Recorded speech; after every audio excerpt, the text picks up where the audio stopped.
तो आज हम आपको लोकतांत्रिक अधिकार वाले चैप्टर से लोकतंत्र में अधिकारों की क्या ज़रूरत है, देखिए ये समझाने जा रहे हैं। लोकतंत्र की स्थापना के लिए अधिकारों का होना ज़रूरी है। लोकतंत्र में हर नागरिक को वोट देने और चुनाव लड़कर प्रतिनिधि चुने जाने का अधिकार है। लोकतांत्रिक चुनाव हों, इसके लिए लोगों को अपने विचारों को व्यक्त करने,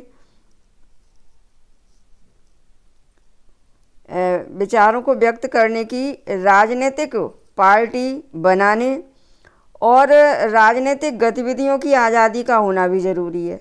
यानी लोकतांत्रिक चुनावों के लिए राजनीतिक पार्टियां बनाना, अपने विचार व्यक्त करना, राजनीतिक गतिविधियों मतलब इन सभी चीज़ों की आज़ादी होना ज़रूरी है। लोकतंत्र में अधिकारों की एक खास भूमिका भी है। अधिकार बहुसंख्यकों के दमन से अल्पसंख्यकों की रक्षा करते हैं।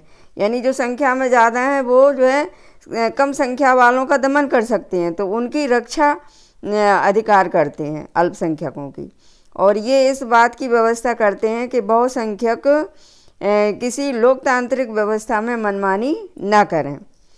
अधिकार स्थितियों के बिगड़ने पर एक तरह की गारंटी जैसे हैं। यदि स्थिति बिगड़ती है किसी भी मामले में तो एक तरह से ये गारंटी जैसे हैं। अगर कुछ नागरिक दूसरों के अधिकारों को हड़पना चाहें तो स्थिति बिगड़ सकती है, और यह स्थिति आमतौर पर तब आती है जब बहुमत के लोग, यानी जो बहुमत में संख्या में ज़्यादा हैं, और ये लोग जो है अल्पमत में आए लोगों पर प्रभुत्व कायम करना चाहते हैं। ऐसी स्थिति में सरकार को नागरिकों के अधिकारों की रक्षा करनी चाहिए, लेकिन कई बार चुनी हुई सरकार भी अपने ही नागरिकों के अधिकारों पर हमला करती है। चुनी हुई सरकार भी अपने ही नागरिकों के अधिकारों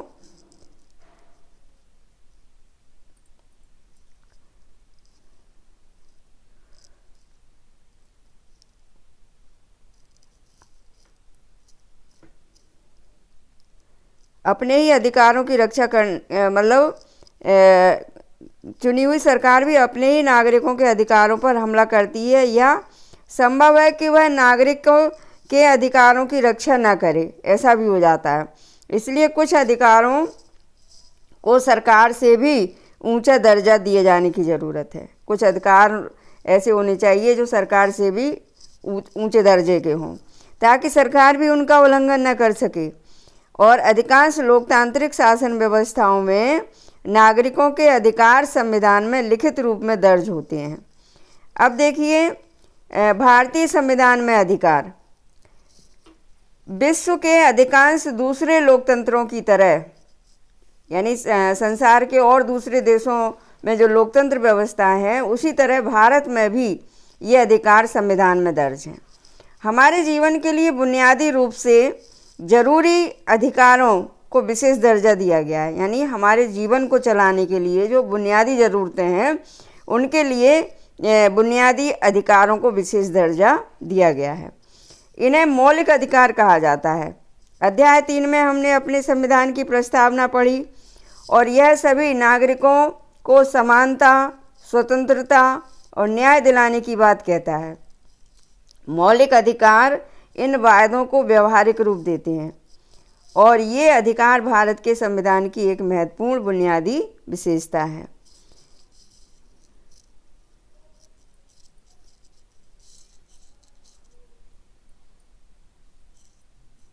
आप जानते हैं कि हमारा संविधान 6 मौलिक अधिकार प्रदान करता है।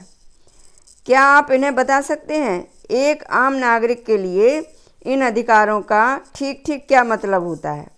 आइए एक एक करके इन पर नज़र डालें। जो हमारे संविधान ने 6 मौलिक अधिकार नागरिकों को दिए हैं उनमें इनके बारे में हम लोग देखते हैं। तो सबसे पहला है समानता का अधिकार।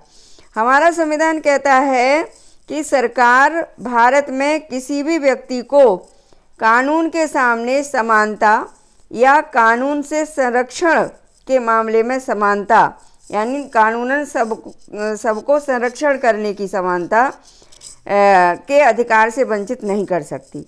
इसका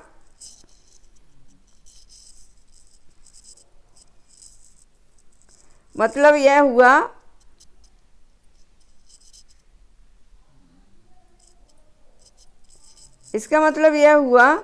कि किसी व्यक्ति का दर्जा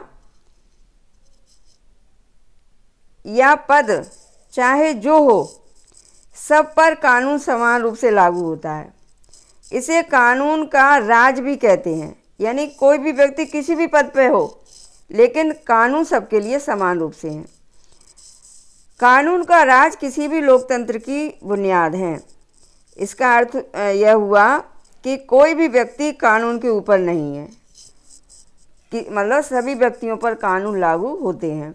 किसी राजनेता, सरकारी अधिकारी या सामान्य नागरिक में कोई अंतर नहीं किया जा सकता। प्रधानमंत्री हो या दूरदराज के गांव का कोई खेतीहर मजदूर, सब पर एक ही कानून लागू होता है। कोई भी व्यक्ति वैधानिक रूप से अपने पद या जन्म के आधार पर विशेष अधिकार या खास व्यवहार का दावा नहीं कर सकता। यानी सभी जो है समान हैं। जैसे कुछ साल पहले देश के एक पूर्व प्रधानमंत्री पर भी धोखाधड़ी का मुकदमा चला था। सारे मामले पर गौर करने के बाद अदालत ने उनको निर्दोष घोषित किया था, लेकिन जब तक मामला चला उन्हें किसी अन्य आम नागरिक की तरह ही अदालत में जाना पड़ा। अपने पक्ष में सबूत देने पड़े, कागजात दाखिल करने पड़े। यानी पूरी कार्रवाई हुई और अपने पक्ष को रखने के लिए सब कुछ उन्हें सबूत देने पड़े।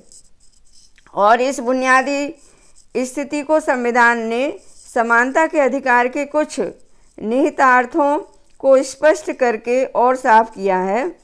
सरकार किसी से भी उसके धर्म, जाति, समुदाय, लिंग और जन्म स्थल के आधार पर भेदभाव नहीं कर सकती। यानी सरकार जो है यदि मतलब किसी भी धर्म का हो, किसी भी जाति का हो, किसी भी समुदाय का या किसी भी लिंग का या कहाँ रह रहा है वो, इसके आधार पर वो भेदभाव नहीं कर सकती। दुकान, होटल और सिनेमा घरों जैसे सार्वजनिक स्थल में किसी के प्रवेश पर कोई किसी को रोका नहीं जा सकता। और इसी प्रकार सार्वजनिक कुएं, तालाब, स्नान घाट, सड़क, खेल के मैदान और सार्वजनिक भवनों के इस्तेमाल से भी किसी को वंचित नहीं किया जा सकता। ये चीज़ें ऊपर से बहुत सरल लगती हैं, पर जाति व्यवस्था वाले हमारे समाज में कुछ समुदायों के लोगों को सार्वजनिक सुविधाओं का इस्तेमाल करने से रोका जाता है। यानी इतना नियम बनने के बाद भी, संविधान में वर्णित होने के बाद भी जो है आज भी समाज में ऐसी स्थिति है कि कुछ समुदाय के लोग जो है सभी को सार्वजनिक सुविधाओं का इस्तेमाल नहीं करने देते। सरकारी नौकरियों पर भी यही सिद्धांत लागू होता है। सरकार में किसी पद पर नियुक्त या रोजगार के मामले में सभी नागरिकों के लिए अवसर की समानता है। उपरोक्त आधारों पर किसी भी नागरिक को रोजगार के अयोग्य नहीं करार दिया जा सकता। यदि वो योग्यता रखता है तो वो किसी भी रोजगार को करने का अधिकार रखता है या उसके साथ भेदभाव नहीं किया जा सकता। पिछले अध्याय में आपने पढ़ा कि भारत सरकार ने नौकरियों में अनुसूचित जाति, अनुसूचित जनजाति और अन्य पिछड़ी जातियों के लिए आरक्षण की व्यवस्था की है। अनेक सरकारें विभिन्न योजनाओं के तहत कुछ नौकरियों में स्त्री, गरीब या शारीरिक रूप से विकलांग लोगों को प्राथमिकता देती है। आप सोच सकते हैं कि आरक्षण की इस तरह की व्यवस्था समानता के अधिकार के खिलाफ है, पर असल में ऐसा नहीं है। समानता का मतलब है हर किसी से उसकी ज़रूरत का ख्याल रखते हुए समान व्यवहार करना। समानता का मतलब है हर आदमी को उसकी क्षमता के अनुसार काम करने का समान अवसर उपलब्ध कराना। कई बार अवसर की समानता सुनिश्चित करने के लिए ही कुछ लोगों को विशेष अवसर देना जरूरी होता है। मतलब अवसर की समानता सुनिश्चित करने का मतलब सबको अवसर मिल जाए, इसके लिए भी ऐसी व्यवस्था करनी पड़ती है और आरक्षण यही करता है। इसी बात को साफ करने के लिए संविधान स्पष्ट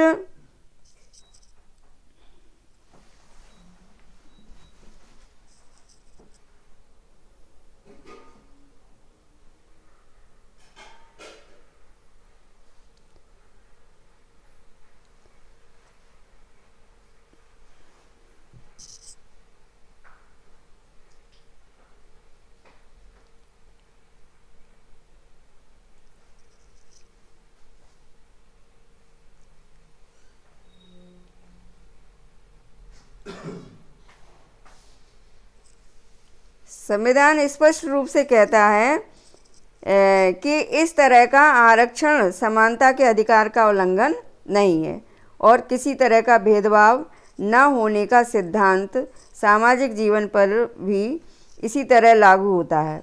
संविधान सामाजिक भेदभाव को नहीं देखता, जो है वो समानता लाने का प्रयास करता है।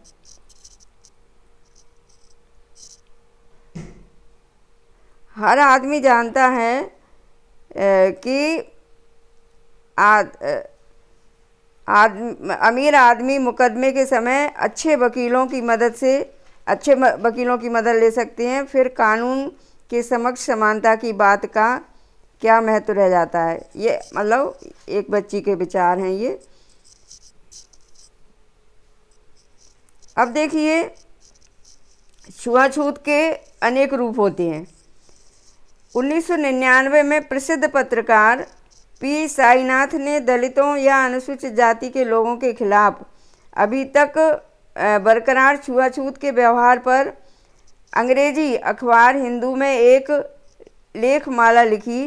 वे देश के अनेक स्थानों पर गए और पाया कि अनेक स्थानों पर चाय की दुकानों पर दो तरह के कप रखे जाते हैं, दलितों के लिए अलग और दूसरी बाकी लोगों के लिए अलग।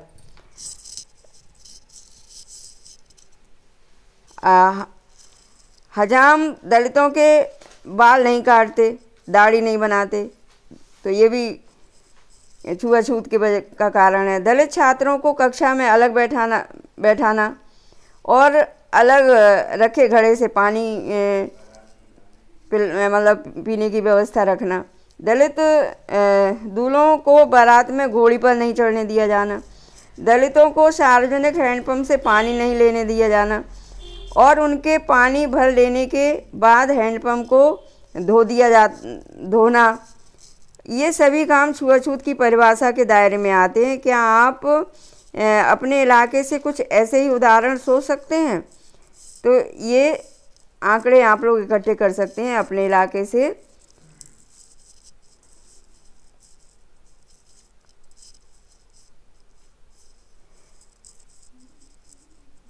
तो यहाँ पे हम ये बता रहे थे कि किसी भी तरह का भेदभाव न होने का सिद्धांत सामाजिक जीवन पर भी इसी तरह लागू होता है। संविधान सामाजिक भेदभाव के एक बहुत ही प्रबल रूप छुआछूत का जिक्र करता है और छुआछूत का ये रूप जो है बहुत पुराने समय से चला आ रहा है और सरकार को निर्देश देता है कि वह इसे समाप्त करे, छुआछूत को समाप्त करे। किसी तरह के छुआछूत को कानूनी रूप से गलत करार दिया गया है, मतलब किसी भी तरह का छुआछूत नहीं होना चाहिए समाज में। जब समानता मिली है तो कोई छोटा बड़ा नहीं है, कोई अछूत नहीं है। यहाँ छुआछूत का मतलब कुछ खास जातियों के लोगों के शरीर को छूने से बचना भर नहीं है।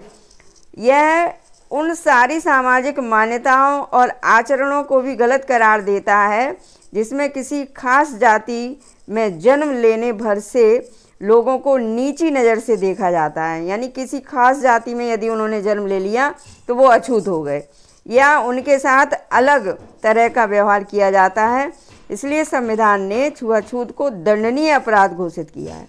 तो इस तरह से संविधान सभी नागरिकों को समानता का अधिकार देता है और यदि कोई छुआछूत किसी से इस तरह का व्यवहार करता है तो वो अपराधी है और उसे दंड मिलना चाहिए।